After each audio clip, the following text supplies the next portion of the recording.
Olá, começa agora mais um Frente a Frente e hoje a entrevista é com Francisco Silvestre, jornalista, gerontologista, gerontólogo e coordenador do Observatório do Idoso em Alagoas.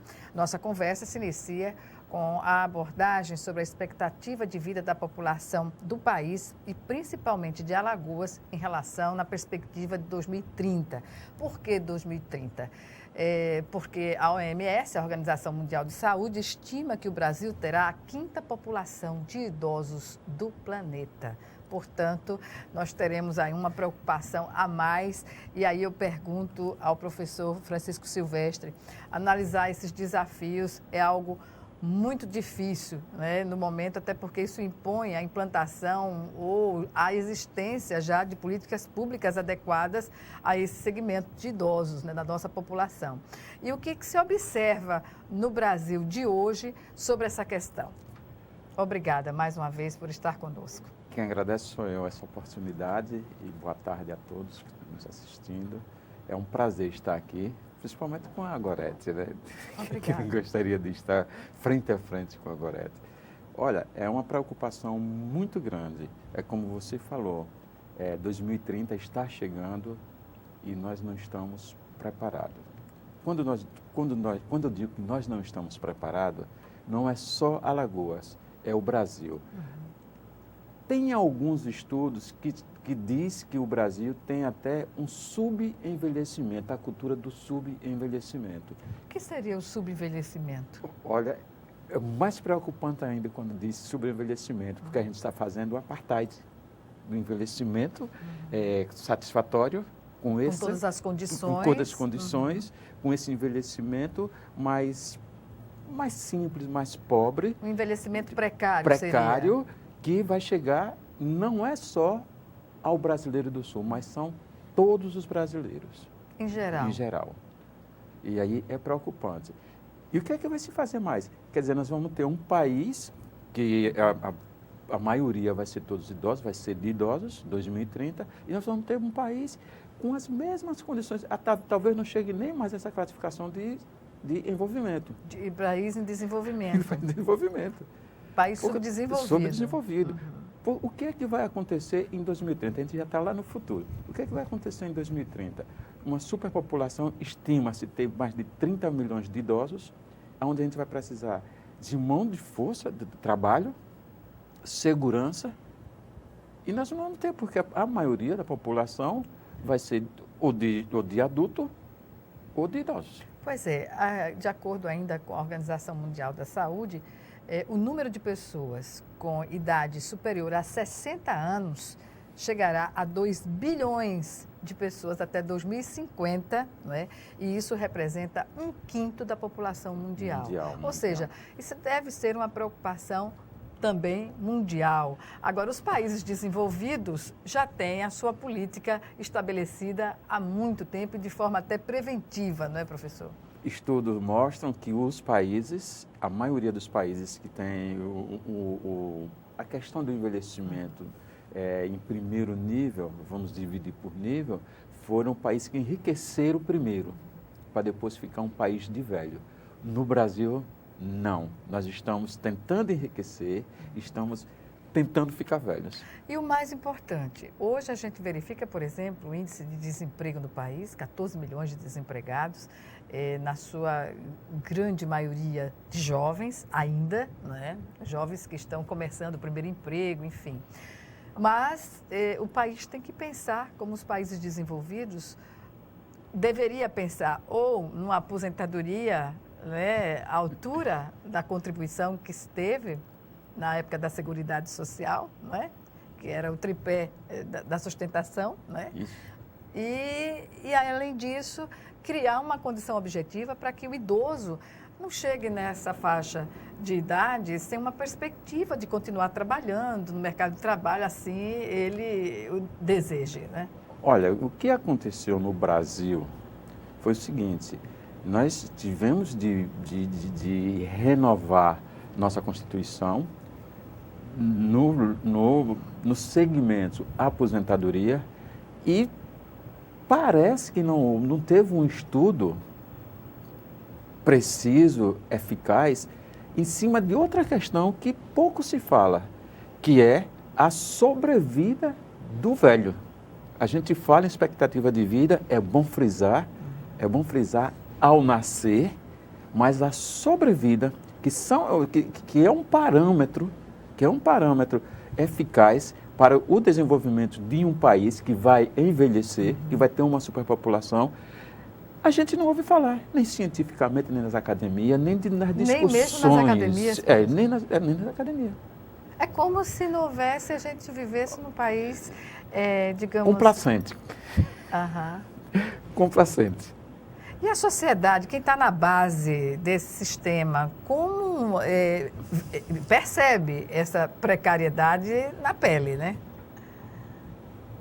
Gorete, o que nós temos é assim, como a gente está falando aí, é uma questão da sociedade complacente, por isso que eu estou falando muito de sociedade complacente, que é para tirar essa zona de conforto mesmo da sociedade, porque entrou numa zona de conforto cultural que o idoso não serve para nada. É descartável. Aí é que é pior.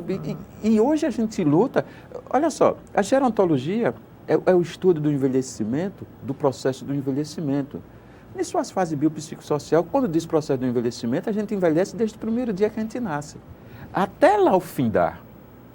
Mas nós tivemos prioridade de fortalecer esse papel mais na terceira idade. Porque a criança já tem um projeto, possa ser que não funcione como a gente queira, mas tem um projeto de apoio, de segurança, de garantias, de controle. Constitucional. O idoso não, nós criamos nosso Estatuto de Idoso, que país, a gente, olha só, que coisa, nós nos glorificamos, outras palavras, nos gabamos, e nós temos Estatuto de Idoso. Que são poucos países que eu acho que só tem um Brasil. Nós nos gabamos. Porém, por que nós temos o Estatuto de Idoso? Imagina só.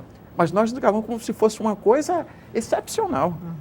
Não é? Foi a fragilidade do sistema que foi preciso criar uma lei mais específica ainda do que a Constituição. Pois é, isso significa que o Brasil deveria ter pensado já muito em políticas públicas específicas para o idoso. E efetivas para o idoso. Eu sou uma linha, eu estudo uma linha, eu sou muito pesquisador disso, eu durmo pensando em gerontologia, durmo pensando em envelhecer, acordo pensando em envelhecer. Eu amo... Mas o senhor é otimista, não, professor? A sua essência expõe isso. Essa palavra a gente está usando agora nessa questão da expectativa de vida ao nascer.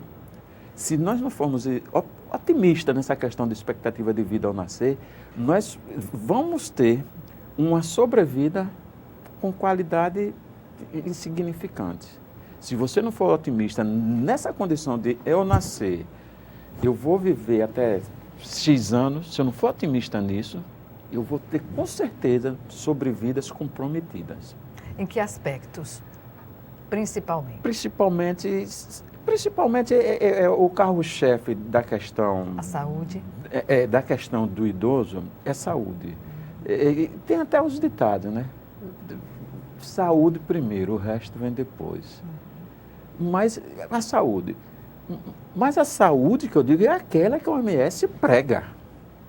Não é você não ter doença. Só saúde você não ter doença. Você pode ter várias doenças, como... que são inerentes à idade. Inerentes, que é o processo natural. Eu mesmo posso dar um exemplo, eu tenho 3 doenças. Não são crônicas, mas são 3 doenças. Convive com elas, que eu convivo muito bem. Dessa forma. Muito bem. Se for falar minhas taxas de glicose, essa coisa toda, para quem é diabético, Ave Maria, todo dia eu me surpreendo. Com as limitações eu fico até com medo. Que o diabetes impõe, não é? Que eu fico até com medo, porque a gente tem de ter esses sinais para a gente estar se policiando, mas quando está muito constante, fica até com medo. E a questão da saúde em primeiro lugar. Mas a questão da saúde, como eu disse, aquela que a OMS prega, com lazer, com emprego. Emprego para a terceira idade é um assunto muito peculiar, muito importante, depois da reforma principalmente. nós temos um reforma projeto... trabalhista lá atrás, né? Isso, e a reforma da Previdência. Da Previdência. Né? Eu tenho um projeto para desenvolver, ainda não encontrei ainda a estrutura certa, por isso que ainda não lancei, a questão da recolocação e empregabilidade aqui no estado de Alagoas. Estou compartilhando, conectando com alguns parceiros para a gente ver o que é que a gente faz, porque é preciso. Professor, pois é interessante e verificar empresas que dão essa oportunidade, não apenas ao primeiro emprego, não é? Existe até um programa, Menor Aprendiz, né? Mas também para as pessoas que já se aposentaram, que estão na terceira idade, que têm um acúmulo de conhecimento indispensável até para para qualquer tarefa. Né? Há sempre uma condição de colocar essa pessoa no mercado de trabalho. Quando a gente fala o emprego, é uma pena porque virou muito capitalismo, muito capitalista. Né? E quando eu falo emprego, você pode ser um idoso produtivo, utilitário e funcional. Você atualizado, você sendo voluntárias, poxa. Também. Não tem riqueza maior do que o capital social, poxa. E nós não temos essa cultura que devia estar já lá na criança para você crescer. Com essa perspectiva. Com essa sabedoria que você tem de dividir. O seu conhecimento. Só conhecimento.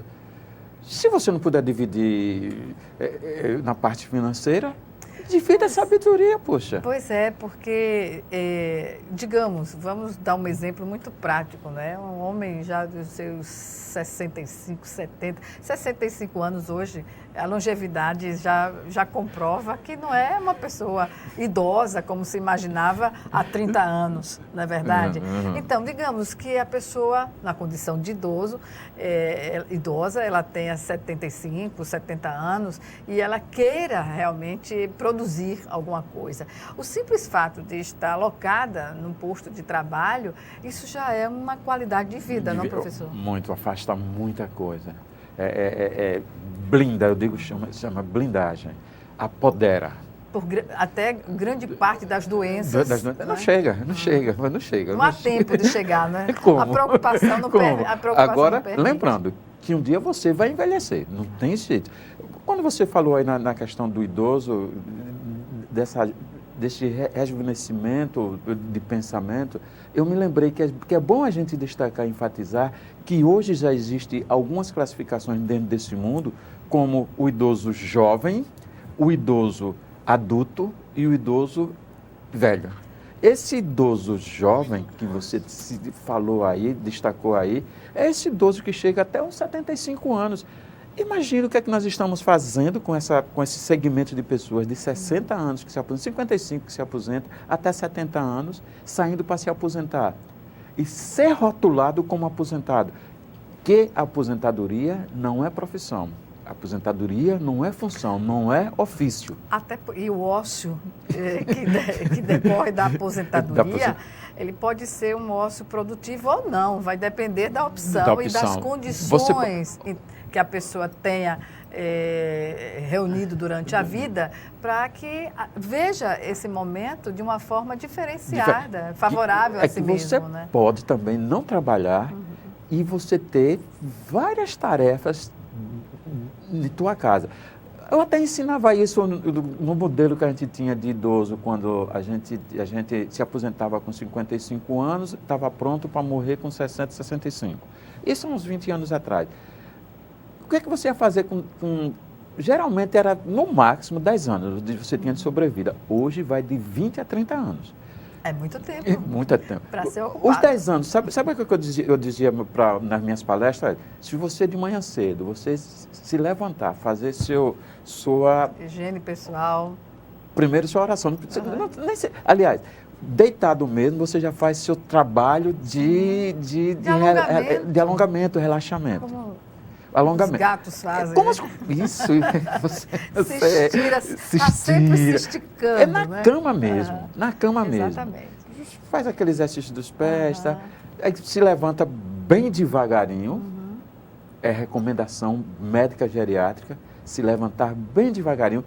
sentar, fazer sua oração. Ao se levantar, você aí vai fazer sua parte higiênica. Depois você vai comprar o pão na padaria, vai ler um jornal, vai no supermercado comprar alguma coisa, conversa com alguém porque vai fazer alguma coisa na loteria. Hoje em dia, a gente vai falar até nessa questão de loteria. Vai para a fila, fazer o pagamento, mas fique na fila como cidadão. Porque o que a gente está vendo hoje, vou até abrir um parênteses, a gente está vendo hoje intolerância de idoso com idosos em fila de banco, em fila de loteria. Que lamentável. Que lamentável. Professor, nós vamos retomar essa questão, preocupante até, né? Mas vamos chamar agora o nosso primeiro intervalo. Frente a Frente volta em 1 minuto. Até já.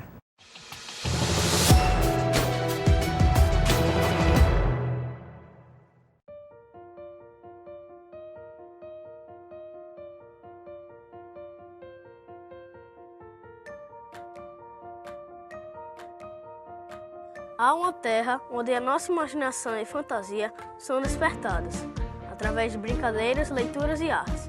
Nesta terra, não há espaço para a tristeza. Quem não vive aqui, imagina uma terra cheia de sofrimento. Na verdade, aqui é a terra da esperança.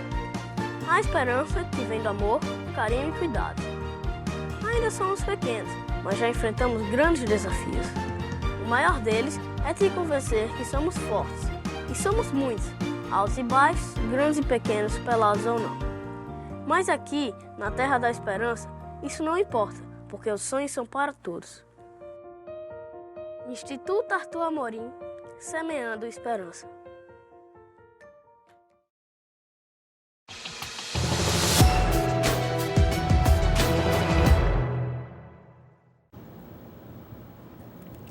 Estamos de volta com Frente a Frente, que hoje recebe Francisco Silvestre, ele que é jornalista, gerontologista, gerontólogo e coordenador do Observatório do Idoso aqui em Alagoas. E nós falamos, claro, sobre a expectativa de vida, sobre a expectativa de a população brasileira ser a 5ª maior do mundo em idosos, né? Isso pressupõe uma tomada de atitude em nível governamental, tanto no governo federal quanto nos governos estaduais e municipais, para criar uma condição objetiva de garantir à população, inclusive a população mais pobre do país, um envelhecimento, digamos assim, saudável. Professor, nós falamos no bloco anterior sobre 2 questões que o senhor levantou aqui de comportamento que pode melhorar ou não a condição social, né, de sociabilidade da pessoa idosa. Mas antes disso, eu gostaria que o senhor aqui colocasse para o nosso telespectador o que diferencia a atividade de um gerontologista para um gerontólogo. Isso tem até discussões e debates no segmento. É uma preocupação muito grande. A ciência, a gerontologia, que estuda o processo do envelhecimento e da velhice, o processo biopsicossocial, o processo biológico, psicológico e social, ela se divide em três ramos. A gerontologia geriátrica, a gerontologia social e a gerontologia biomédica. Eu, porque sou jornalista, porque atuo, tenho um curso de especialização, eu sou gerontologista. Como eu atuo, eu sou gerontólogo. Qual é a diferença? Um é o profissional, que hoje já está em trânsito em todo lá em Brasília, que o gerontólogo, a lei para sair que o gerontólogo é aquele que tem diploma de graduação profissionalizante. O gerontologista, o especialista, o estudioso. A grande confusão que há ainda é que alguns segmentos não querem aceitar. Geriatras, por exemplo? Alguns não querem aceitar que o gerontólogo, ou que o gerontologista seja gerontólogo. Mas, no meu caso, que tenho 25 anos que atuo como gerontologista e gerontólogo, por a lei sair, eles não querem aceitar. São os próprios gerontólogos que estão fazendo graduação. que já existe graduação no Brasil de gerontólogo, que antigamente não tinha. Tinha só especialização, mestrado e doutorado. Mestrado nós só temos na faixa de 3 mestrados no Brasil. E doutorado, 1. É precário. Pois é precário. A formação acadêmica até para dar conta dessa demanda. Isso a gente está falando. Isso a gente está falando de gerontólogos. Se for para geriatras, aí é que a coisa ainda piora. Estima-se que aqui em Alagoas nós tem na faixa de 30 apenas geriatras. Gerontólogos tem de 150 a 200, porque com a questão da EAD aumentou muito o número de gerontólogos. E o gerontologista é aquele que faz uma especialização, aquele que estuda, que é o processo do envelhecimento, que é muito importante, principalmente hoje, no mundo, que a socialização está desgastada, a questão social, e tanto a questão psicológica, devido ao dia a dia de muita pressa, de tecnologia, é uma preocupação muito grande também que nós temos. Professor, nós falamos no bloco anterior sobre a condição, a escolha da atividade física, né? A movimentação que deve começar quando acorda para garantir um bem-estar, digamos assim, no dia a dia do idoso, da pessoa idosa. Mas o senhor me levantou um questionamento aqui sobre loteria. O que tem a ver loteria com essa questão? E outra, é verdade que idoso não gosta de ser idoso? Olha, em geral? Briga com essa condição de ser? Em geral. Eu gostei do em geral porque não é unânime, não é? É em geral. O que acontece? Muitos idosos não gostam de serem idosos. Eu estou dizendo que não gostam de serem. Tem muito mais ainda que não gostam nem de serem chamados. Ainda é pior ainda. Mas é um privilégio chegar à condição de idoso, né, professor? Mas nossa cultura não fez isso. Nós viemos de uma cultura... É uma contradição mesmo. Nós viemos de uma cultura que nós temos exemplos...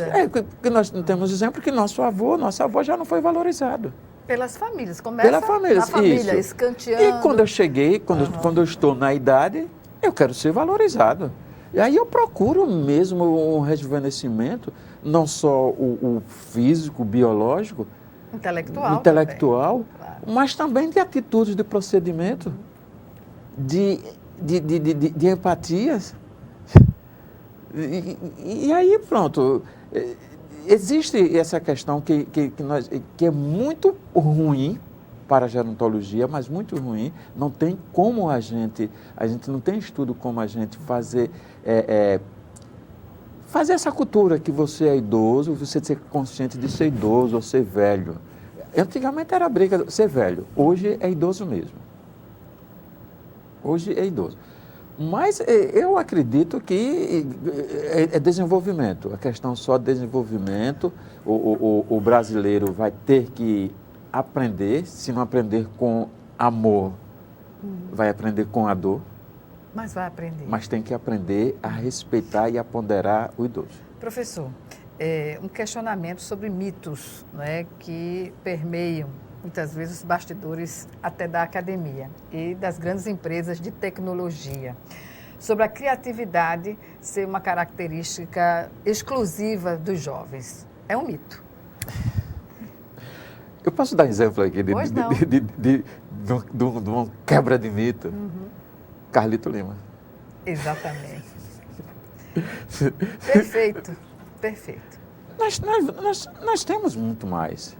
Nós temos muito mais. Quando você falou, eu me lembrei. Eu disse Carlito Lima porque ele está permeando em todos os setores. Ele está movimentando, criando, recriando. Ele parece que está repaginando Alagoas. E ainda melhor, através da cultura. Sim.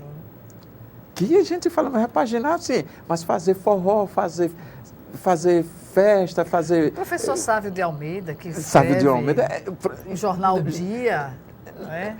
Gorete, Bulhões, Cláudia Bulhões. Exatamente. Nós temos o Paulo Poeta, funcional, produtivo e utilitário para o Estado. Se a gente for buscar vereadores, deputados, nós temos, vereadores principalmente, nós temos muitos vereadores hoje em Maceió que são da terceirona mesmo. Pois é, mas quando se está...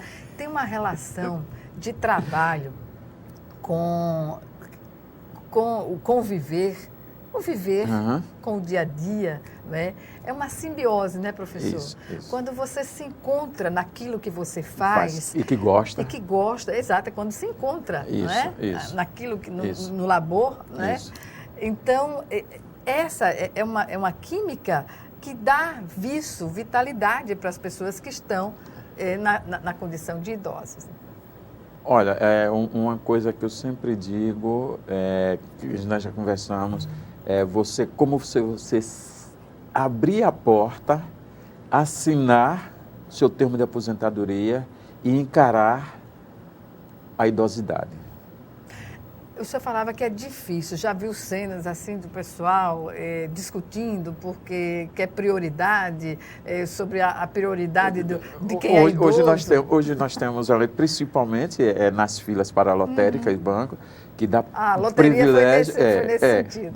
Dá privilégio ao idoso de 80 anos. Foi Acima fila de de 80, que é a quarta idade, esse significa ser a quarta idade, que esse idoso jovem que a gente falou antes, são idosos que ainda estão bem ativos.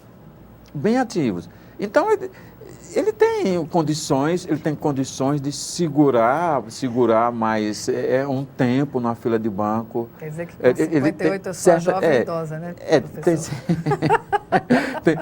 Não tem tantas preocupações, ainda estão bem ativos, estão bem resolvidos. E tem alguns idosos que...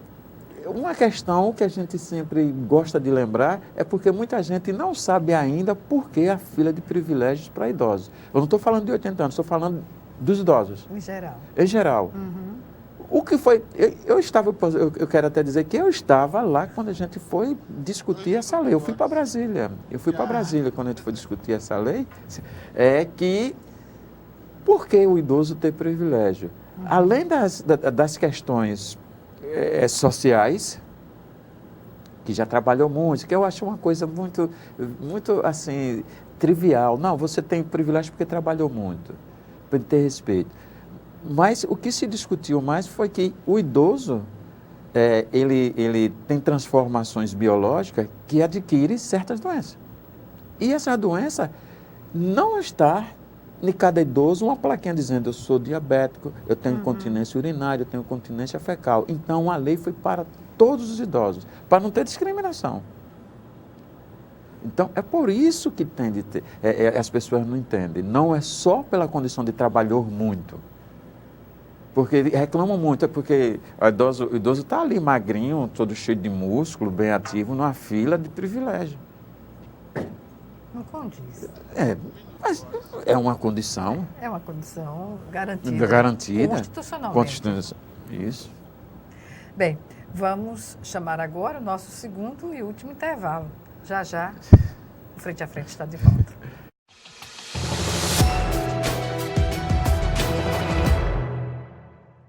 Doar sangue é seguro e não dói. O Hemocentro de Alagoas utiliza a mais alta tecnologia para fazer a coleta de sangue. Para doar sangue, é necessário ter mais de 18 anos, pesar mais de 50 quilos e apresentar um documento de identificação com foto. O doador não pode ter contraído doenças como a hepatite, sífilis, AIDS e doença de Chagas. Mais informações é só ligar 3315 2106. O Hemocentro de Alagoas precisa de você.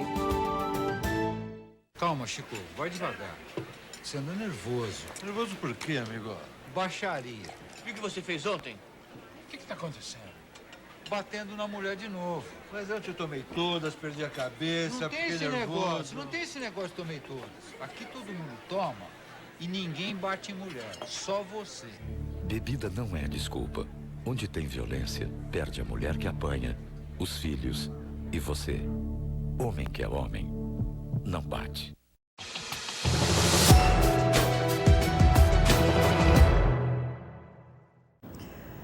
Estamos de volta para o último bloco do Frente a Frente, que hoje recebe Francisco Silvestre, jornalista, gerontologista, gerontólogo e coordenador do Observatório do Idoso de Alagoas. Ele nos faz aqui uma análise sobre essa população que, segundo dados da OMS, a Organização Mundial da Saúde, espera-se que em 2030 tenhamos mais da metade da população, não é? A quinta população idosa do mundo, no Brasil. Portanto, professor, eu pergunto sobre essa expectativa de vida, o que deixou de ser feito no campo do poder público para, digamos assim, garantir ao idoso um atendimento, digamos assim, universal? Porque nós temos Hospital da Mulher, nós temos especialidades clínicas, enfim, mas um hospital geral seria a saída para o idoso? Também, porque antes eu vou conversar sobre essa questão expectativa de vida para a gente chegar lá no hospital geriátrico. A expectativa de vida ao nascer é um cálculo de quantos anos uma criança que nasce hoje vai viver. Isso eu quero dizer, quando eu digo hoje, uma criança que nasceu hoje tem uma expectativa de vida X, uma criança que vai nascer no próximo mês tem uma expectativa de vida diferente. São abordagens diferentes, mas é uma expectativa de vida ao nascer. Que pega o cálculo de quantas crianças, a questão da mortalidade está também aí centrado nisso, e a questão de quantos idosos morrem, também a média de idosos, e faz o cálculo e diz, pronto, você que nasceu hoje tem uma expectativa de vida de X. Nós já falamos sobre a sobrevida, que é o interessante, quando a gente vai discutir questões para o idoso, qual a expectativa de vida que o idoso tem a partir de 50 anos, 50 não, 60 anos, vamos dizer, em cima da lei, né? Entre país como um todo e Alagoas. E Alagoas. Você tem 60 anos e a sobrevida sua pega a média de que as pessoas estão findando, eu não gosto de palavra morrer, eu gosto de findando. E faz essa média de quando chega a 60. Está tucanando não a morte, né, professor? Eu tenho outra dica também, eu não gosto da palavra morrer, é findar. E outra coisa, eu tenho 65 anos, mas eu só digo que tenho 66, porque sempre eu tenho meu otimismo e vou atrás do próximo ano. É uma dica para viver muito, é uma dica para viver muito. Sim. E não é um prazo assim tão esticado, né? Não, e não é porque tem uns 9 meses, né? Quando você vai tirar os 9 meses que a gente viveu na barriga, né? Verdade. Tem um país que ele também não, a população também não diz a idade quando é registrado, diz sempre um ano a mais. Esqueci o nome uma aqui. Boa expectativa. Né? É uma boa estratégia, vamos dizer. Digamos assim, vamos dizer, uma boa estratégia, né? Exatamente. E no meu caso, transparecer mais velho, para mim é muito prazeroso. Mas a pergunta que você fez, vamos voltar lá. Expectativa de vida, ela traz, eu digo que é sempre um sinal de como a gente enxerga o Estado. Claro que a gente, né, que faz essa pesquisa já vem do IBGE, mas é um sinal, é um parâmetro de como anda nossa saúde, nossa educação, nosso lazer, que uma das grandes preocupações da gente, eu vou voltar ao assunto, é a questão de espaços para o lazer dentro dessa expectativa de vida. Espaços públicos. Nós não temos para a criança, que a gente já fala que só tem apartamento. Além dos apartamentos, veio a tecnologia para aprender muito mais ainda. Os campos de várzea já não tem. Não tem políticas públicas, nem para a criança. Efetiva. Porque se tivesse, as crianças não tinham esse número grande de pessoas saindo de... O senhor me fez lembrar agora, relatando essas falhas, né, no urbanismo da cidade. Isso. Me fez lembrar o Parque Dona Lidu, no Recife. Tão amplo, né, para todas as idades. Nós temos aqui, quando eu cheguei aqui, tinha um parque ali no Bebedouro. Sim. Municipal. Eu não estou falando do parque florestal, não. Eu estou falando aqui, tinha umas piscinas, tinha banco de areia para futebol, voleibol. Nós tínhamos aqui. E precisamos, E há uma carência na cidade de espaços desse Isso aí, quando não tem, nós temos um grande número de criminalidade, de violência do jovem, da criança, e aí impactua na questão da expectativa de vida, principalmente mortalidade infantil, e nós temos nosso segmento de jovens a mais violenta, né, que tem no Brasil. Além de ser a que tem mais jovens desempregados, ainda é uma das que morre mais jovens. Essa no Brasil. É por isso que ela tem esse efeito, expectativa de vida, de tirar da zona de conforto, quem quer sair da zona de conforto. Professor, eu vou colocar uma questão que é o tratamento... Eu vou tomar à vontade. O tratamento que é dado pelas famílias aos seus idosos, isso difere na condição social ou é algo para o qual o poder público tem também que interferir nas famílias?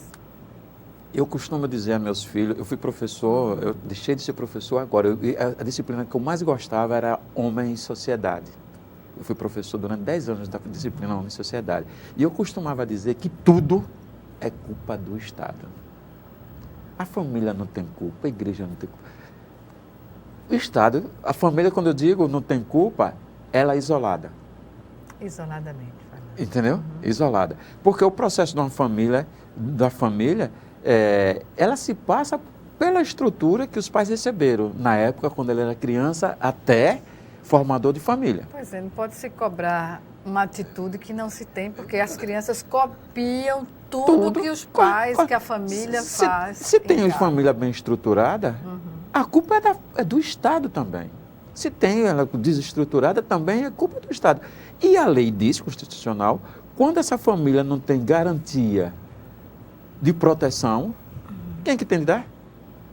Estado. Então, o Estado tem culpa. E, por si só, a família também tem sua parcela de culpa. A igreja tem sua parcela de culpa. Chamar a atenção para conjunto. Chamar a atenção para a importância do idoso na família, né? Não segregá-lo a uma... Parece até que você se transforma no idoso e você perde toda a sua importância, não é? Você falou de um jeito que me lembrou a história do velho no mundo. Nós já tivemos sociedades que o velho era respeitado, depois tivemos, em uma certa época, foi desrespeitada. É um ciclo. É um ciclo. E agora nós estamos nessa, também de haver muito desrespeito. Mas o velho já teve épocas bem recente. Não vamos para se alongar lá para trás. Que o velho era respeitado.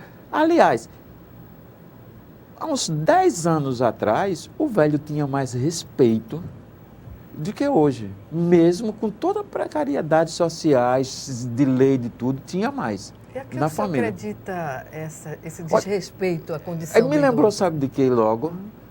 De uma disputa política, onde se falava muito. Você lembra que teve umas três eleições e a disputa não era os cidadãos, era o velho e o novo. Ah, sim. Aí fica no inconsciente coletivo que o velho...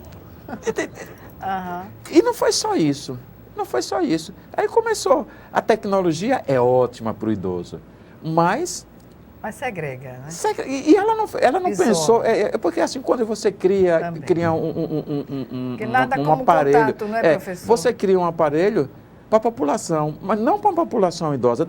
Tanto que os primeiros celulares especiais para a pessoa idosa aconteceu agora, 3 anos atrás. A evolução nesse sentido. Professor, hoje, no sentido prático do que nós já conversamos, estamos caminhando para o final da nossa entrevista, e o que estaria faltando, né, para agregar a população idosa aqui no Estado? no seu entendimento? No Estado. Eu digo sempre a questão do subenvelhecimento dessa cultura. Nós temos de profissionalizar mais nossos profissionais. Na questão... Ontem eu estava na reunião da Associação Nacional de Gerontologia, que tem aqui em Alagoas, e nós estávamos discutindo justamente isso. Os CREs e os CRAS, associações, as instituições de bairros que cuidam de idosos, que protegem idosos. Nós temos uma cultura hoje não de formar idoso cidadão. E não só que você seja produtivo, funcional ou não, ou utilitário, mas cidadão, protagonista. Ele não é protagonista do seu envelhecimento de si. É preciso apoderar esse idoso. Aí precisa apoderar o quê? As instituições educacionais. Talvez para essa geração de idoso a gente tem que correr atrás. Mas para a próxima que está vindo, que foi no início você falou, nós vamos ter uma superpopulação. E esses idosos talvez cheguem até pior do que eu agora, do que esse idoso que tem hoje. A preocupação é muito grande para esse futuro, porque nós não estamos preparados agora. Isso impõe... políticas públicas. Políticas públicas, investimentos. Políticas públicas não é uma maneira, políticas públicas. Eu disse ontem, na nossa reunião, que Alagoas, nós não temos nem hospital geriátrico, não temos um centro de convivência. Há hospitais em outros estados. Em alguns tem. Não tem muito tempo a gente tinha aqui um laboratório geriátrico na UFAL. Depois eu perdi, ninguém soube mais. Se eu não me engano, era no tempo de Dr. Macário. Era no tempo do Dr. Macário. Tinha um ambulatório, não era laboratório, ambulatório geriátrico. E nós tínhamos. Nós não temos um centro de convivência do idoso. Fica muito de centros urbanos. Os idosos eles procuram supermercados, café de supermercados, shopping center, praças, mas uma coisa que é dele, que ele possa ter um teatro, que possa ter uma quadra, para esse segmento estar lá desenvolvendo seu próprio comportamento, sua própria história. Suas aptidões. Isso falou, suas aptidões, não tem. Nós não temos aqui ainda, é preciso muita coisa. Nós não temos o fórum da pessoa idosa, não tem. Pois é, quando eu observo ali na Ponta Verde, a banda da Polícia Militar, quando toca, todo mundo cai para dançar. Ali não tem pobre, não tem preto, não tem... É democrático. E pior, não tem nem idoso. A turma cai mesmo. Mas são esses espaços. Mas não deveria esses espaços serem criados muito mais. Não apenas na orla, mas nos bairros também, né? Muito mais. Nós não temos a banda do Exército, nós não temos a banda do Bombeiro. Por que não faz? Essa semana eu até achei lindo que a banda da Guarda Municipal, não. Tá aquele pessoal do amarelinho que a gente chama, né? Eu esqueci o nome. Eles têm Ronda do Bairro, tem uma banda. Ronda no Bairro, né? Eles têm uma banda. E fizeram lá no Jacarecica, com a Cláudia, aquele pessoal, uma festinha. E garanto que o idoso estava lá. Pois é, esses centros de convivência, além do hospital geriátrico, constituem uma prioridade para Alagoas. Também não temos delegacia, mas sempre é uma campanha que a gente faz. Nossas delegacias não são especializadas no atendimento à pessoa idosa. Eu digo que são arranjozinhos, são o quartinho de lá de baixo. São delegacias que se organizaram para receber. Professor, eu lamento informar que o nosso tempo chegou ao fim e foi um prazer conversar com o senhor. Até uma próxima oportunidade. Algumas considerações? O prazer foi meu, Gorete, e felicíssimo por retornar a casa e a gente falar tanto desse assunto. Espero a gente ter contribuído e muito, né? Nunca é demais, né? Obrigada. Obrigada a você também que nos assistiu e até o nosso próximo encontro aqui, frente a frente, também com você.